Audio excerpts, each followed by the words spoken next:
Sectors, sectors of economy, economy के sectors. अब यहां से तुम्हें थोड़ा सा काम करना है, नई नई चीजें सीखने का मौका मिलेगा।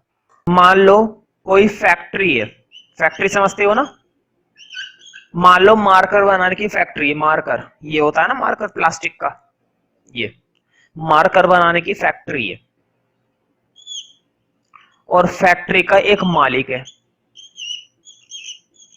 ओनर, जो उस फैक्ट्री के अंदर अपने अंडर में क्या करवाता है, प्रोडक्शन, अपनी फैक्ट्री को चलाता है। ठीक है, बताओ खुद जाकर करता है, खुद मार्कर बनाता है, खुद मशीन चलाता है, खुद निब वगैरह टेस्ट करता है, सब कुछ खुद ही करता है? नहीं, कुछ भी नहीं करता, बल्कि वो कुछ भी नहीं करता। ये सारे काम कौन करते हैं? उसके दुनिया भर के क्या लगे हुए हैं वहां पर, वर्कर्स। उसकी दुनिया भर के वहां पर क्या लगी हुई है, लेबर। ये करते हैं वो काम। लेबर क्या वो खुद पैदा कर रहा है अंदर जाकर? नहीं, ये काम वो खुद नहीं कर रहा। लेबर को देने वाला, प्रोडक्शन करने के लिए क्या चाहिए, लेबर चाहिए। प्रोडक्शन करने के लिए क्या चाहिए, वर्कर चाहिए। प्रोडक्शन करने के लिए क्या चाहिए, पैसा चाहिए।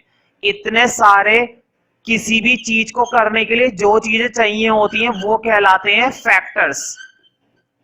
फॉर एग्जाम्पल एग्रीकल्चर करना है, एग्रीकल्चर के लिए क्या चाहिए, लैंड चाहिए, लैंड एक फैक्टर है, फैक्टर ऑफ प्रोडक्शन।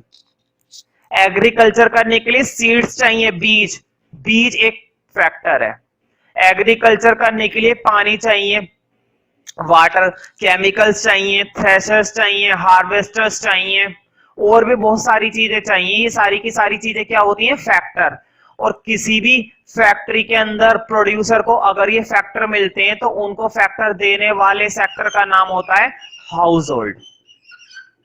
क्या होता है, हाउस होल्ड। मुझे बताओ, एक घर के अंदर 10 मेंबर है, ध्यान से सुनना, मैं लिखूंगा नहीं बोर्ड पर, पेन वगैरह छोड़ दो, सिर्फ सुनना ही तो है। कानों का और आंखों का इस्तेमाल करो, दिमाग को छोड़ दो, दिमाग वैसे भी है नहीं तुम्हारे पास कुछ खास। एक घर के अंदर 10 मेंबर हैं, जिसमें एक तो लेडीज है, ठीक है, बाकी 9 के 9 मर्द हैं। बताओ, हद ही हो गई। तो देखो, एक तो है मम्मी पापा और उसमें से 8 है बच्चे, 8 के 8 लड़के हैं।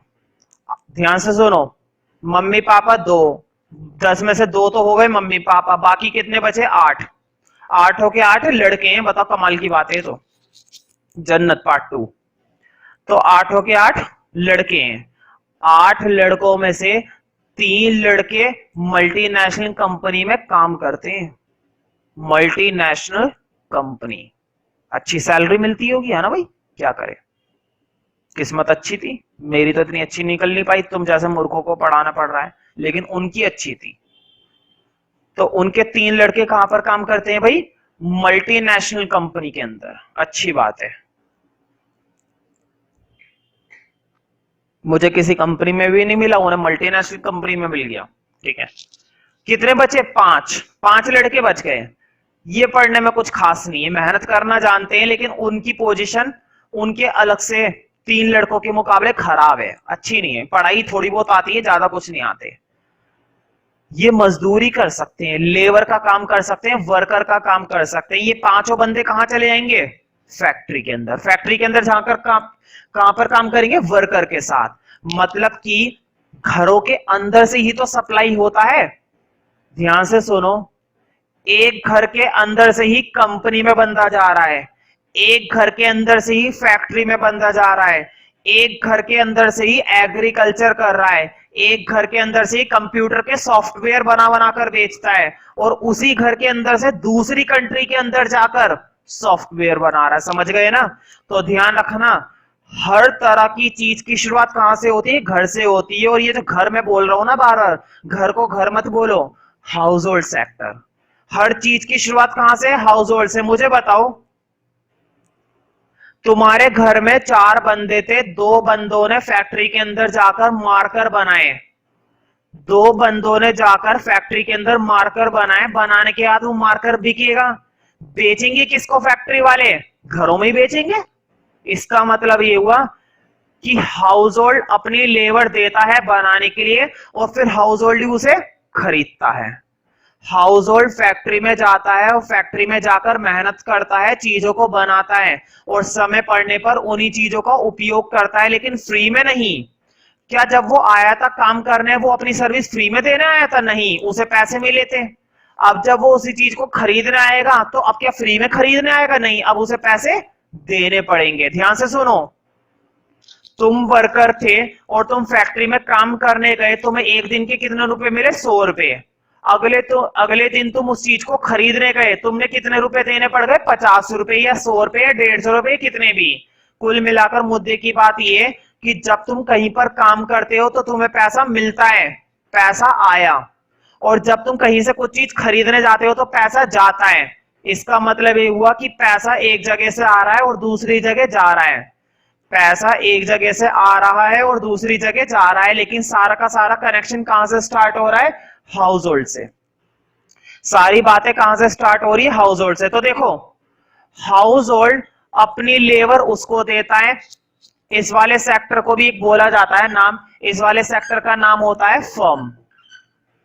इस वाले सेक्टर का नाम क्या होता है? फर्म, फैक्ट्री, कारखाना या फिर प्रोड्यूसर या फिर प्रोडक्शन सेक्टर। ठीक है, तो लिखो पहले नंबर 1। नंबर 1 तुम समझ गए होंगे, मैं तुम्हें लिखाऊंगा हाउस होल्ड। तो हाउस होल्ड में लिखो, तो हाउस होल्ड और कुछ नहीं है, हाउस होल्ड परिवार होता है और उसी परिवार में से कुछ लोग काम करने के लिए चले जाते हैं। सारे लोग काम नहीं करते हैं, सारे भी कर सकते हैं वैसे। लिखो हाउस होल्ड में, the families who supply, the families who, WHO, the families who supplies factor of production, the families who supply factors of production to the firms। Board पे लिखा हुआ है firms, ये रहा, to the firms, है ना। लिख लो for example labour, for example labor, the families who supply factors of production to the firms, for example labor। तो लेबर ही बनाती है जाकर, है ना, और बाद में लेबर ही खरीदती है भाई, है ना। अनाज तुमने बनाया तो उस अनाज का इस्तेमाल क्या तुम नहीं करोगे? करना पड़ेगा। लिखो इसी के अंदर, to the firms and buy the goods and services. Buy मतलब ये वाला खरीदने वाला बाय, बाद में खरीदती भी तो है। And buy the goods and services from the firms. पहले उनको बनाकर देती है और फिर उनसे खरीदती है। And buy the goods and services from the firms, bye the goods and services from the firms, है ना, फर्म से, फ्रॉम द फर्म्स। अब अगला सेक्टर तुम समझ गए होंगे, अगला सेक्टर यही है फर्म। तो ध्यान से सुनो, क्या फर्म अकेले प्रोडक्शन कर लेता है? नहीं, फर्म को प्रोडक्शन करने के लिए चाहिए लेबर, फर्म को प्रोडक्शन करने के लिए चाहिए कैपिटल, फर्म को प्रोडक्शन करने के लिए चाहिए मशीनें। समझ रहे हो ना। तो लिखो नंबर 2, फर्म्स में लिखो। तो फर्म्स वो है जहां पर प्रोडक्शन किया जाता है फैक्टर्स का इस्तेमाल करके। बिना लैंड के, बिना पानी के, बिना थ्रेशर के, बिना बीजों के तुम एग्रीकल्चर नहीं कर सकते। बिना वर्कर के, बिना मशीन के, बिना बिल्डिंग के तुम कपड़ों की फैक्ट्री नहीं खोल सकते। लिखो फर्म्स के अंदर, हु कैरी आउट प्रोडक्शन। तो बताओ, जो फर्म्स होते हैं वो एम्प्लॉयमेंट भी तो दे रहे हैं, वो इतनी सारी लेबर को क्या दे रहे हैं? एम्प्लॉयमेंट दे रहे हैं। मतलब कि उन्हें क्या दे रहे हैं? रोजगार। Who carry out production and provide employment, and provide employment, provide employment, who carry out, who carry out production and provide employment, provide employment. ये तो थे दो सेक्टर, एक बना रहा है दूसरा खरीद रहा है, एक बना रहा है दूसरा खरीद रहा है, लेकिन एक है जो कुछ भी नहीं कर रहा लेकिन फिर भी बीच में आ रहा है, कौन है? गवर्नमेंट। इस पर भी टैक्स लगाएगी, इस पर भी टैक्स लगाएगी, जो चीज खरीदी जा रही है उस पर भी टैक्स लगाएगी, हर जगह टैक्स लगाएगी। बढ़िया भाई, लगाते रहो। लिखो नंबर 3, गवर्नमेंट, गवर्नमेंट के बिना गुजारा नहीं है। जैसे बिना सांस ले तुम्हारी जिंदगी नहीं चलेगी, तो बिना गवर्नमेंट के देश नहीं चलेगा, कंट्री नहीं चलेगी, इकोनॉमी नहीं चलेगी, रुक जाएगी। तो लिखो गवर्नमेंट में, लिखो the state which maintain law and order, the state, STATE, state मतलब गवर्नमेंट की बात हो रही है यहां पर। The state which maintain law and order in the country, the state which maintain law and order in the country, law and order in the country, comma, imposes tax, board पे लिखा हुआ है imposes, imposes का मतलब होता है लगाना, tax थोपना। क्या इंपोज करती है? वो टैक्स इंपोज करती है। कौन करती है? मैं थोड़ी ना, government. Imposes tax and fines, fine मतलब जुर्माना, है ना। अगर तुम बाइक चला रहे हो और बाइक चलाते वक्त तुमने हेलमेट नहीं पहना तो जुर्माना लगाएगी, है ना। इंपोजेस टैक्स एंड फाइन्स, तो ये काम करती है गवर्नमेंट। ये 3 सेक्टर ऐसे हैं जो किसी भी कंट्री के अंदर रहते हैं। इस मार्कर को बनाने वाला फर्म, एक सेक्टर। इस मार्कर को यूज करने वाला मैं, हाउस होल्ड सेक्टर। ध्यान से सुनो, इस मार्कर को बनाने वाला फर्म, फर्म एक सेक्टर हो गया। इसको यूज करने वाला हाउस होल्ड मैं एक सेक्टर हो गया। और कौन बीच में आ रही है? गवर्नमेंट। गवर्नमेंट कंट्रोल कर रही है, इस पर टैक्स लगा होगा, है ना। एक सेक्टर हो रहे। मुझे बताओ, एक कंट्री दूसरे देशों को भी तो अपनी चीजें बेचती है, एक कंट्री दूसरे देशों से भी तो चीजें खरीदती है, एक देश की गवर्नमेंट दूसरी गवर्नमेंट की भी तो हेल्प करती है, दूसरी गवर्नमेंट अपनी गवर्नमेंट की भी तो हेल्प करती है। समझ में आ रहा है ना। एक सेक्टर हो रहा है एक्सटर्नल सेक्टर, नाम से ही पता चल रहा है ये सेक्टर हमारी कंट्री के अंदर नहीं होता है, ये सेक्टर बाहर होता है हमारी कंट्री से। तो लिखो एक्सटर्नल सेक्टर, एक्सटर्नल सेक्टर।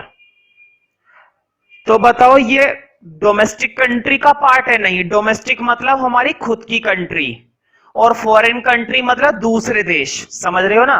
तो ये हमारी कंट्री का पार्ट नहीं है, ये दूसरी कंट्री का पार्ट है। तो लिखो it refers to the economic transaction, it refers to the economic transaction, it refers to the economic transaction of the domestic country। Domestic country को होम कंट्री भी बोलते हैं क्योंकि ये हमारी घरेलू कंट्री है, अपना घरेलू देश है ना, अपना देश है। it refers to the economic transaction of domestic country with the rest of the world, मतलब पूरे बचे हुए देश से। रेस्ट ऑफ द वर्ल्ड, पूरे वर्ल्ड में कोई सी भी कंट्री, है ना।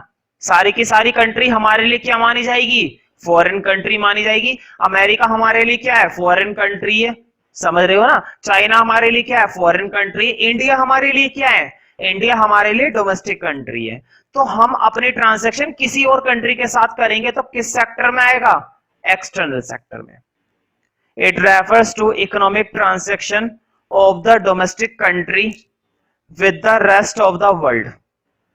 मैं अक्सर है ना इसको ROW बोलता हूं, रेस्ट ऑफ द वर्ल्ड, देखो वर्ड पे ROW, rest of the world. ठीक है, तुम पेपर में और टेस्ट में लिख सकते हो वैसे, लेकिन पेपर में मत लिखना, पूरा ही लिखो तो ज्यादा अच्छा है। Economic transaction of the domestic country with the rest of the world. तो देखो इस तरह से किसी भी कंट्री की इकोनॉमी में ये चारों सेक्टर मिलकर काम करते हैं। एक्सटर्नल सेक्टर तब मिलता है जब ग्लोबलाइजेशन होता है,